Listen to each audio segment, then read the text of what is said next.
Credo in unum Deum Patrem omnipotentem factorem celi et terrae visibilium omnium et invisibilium. Et in unum Dominum Iesum Christum Filium Dei unigenitum et ex Patrem. Hello, my name's Chris Fraley. I'm a composer in the Seattle area. I've been composing choral music for about 15 years now. Deum verum de Deo vero genitum non fatum. I love choral music because of the marriage of language and music, and that doesn't occur in a lot of other classical music art forms.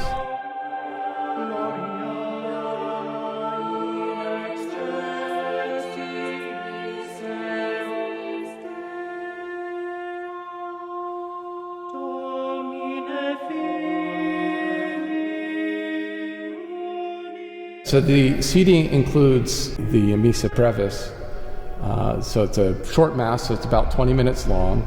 It starts off more with Renaissance style polyphony, and then as the mass progresses, the style of the music actually progresses as well.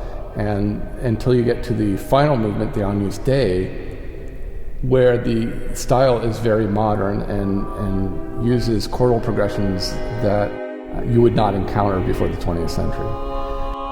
It's one of those pieces that, in hindsight, I can't actually believe I wrote, to be honest.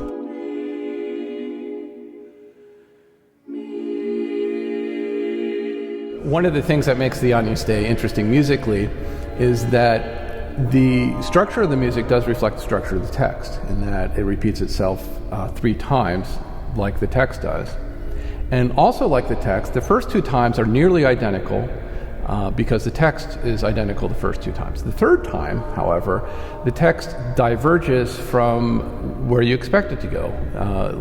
Lamb of God, who takes away the sin of the world, have mercy on us. Instead of saying, have mercy on us, the text reads, grant us peace.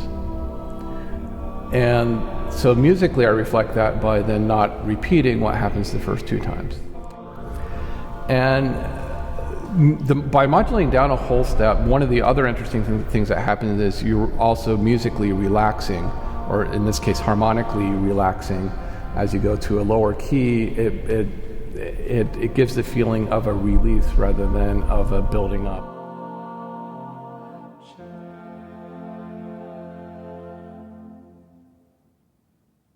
The text for Golden Stars is by a poet that has actually inspired me to write a lot of her music. Her name is Adela Florence Nicholson. She was an English woman married to a career military man who was stationed in India. And so a lot of the poetry she wrote is a British person's view, I guess, of India at that point in time. And what's also kind of interesting is she did not write under her actual name. She wrote under the name Lawrence Hope. And I'm very certain that would be due to much easier to get published pretending to be a man rather than published under her actual name. What's cool about Golden Stars is because it has no bar lines, it's very unlike most other Western music that you see. There is no set duration, there's no set time.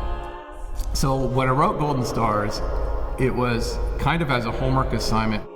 I was studying at the time with Bernd Herbolzheimer, a well-known local Seattle composer. And he was trying to break me out of some boxes. And one of the things he had me do, he was really challenging my sense of rhythm, in particular, my sense of meter. Here, the time is a lot more amorphous, and that enables you to think more freely, think differently and about the harmonies. And so to me, the Golden Stars, I think, was a very precious experience in the composing of that particular piece. Some of those freedoms then do show up in later pieces I've written, not always in the same way. For example, The Plains, which is also another piece of music written to Nicholson's poetry.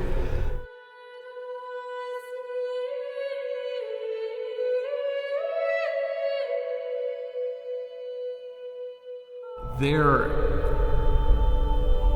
I'm describing a landscape where the horizon is perfectly flat.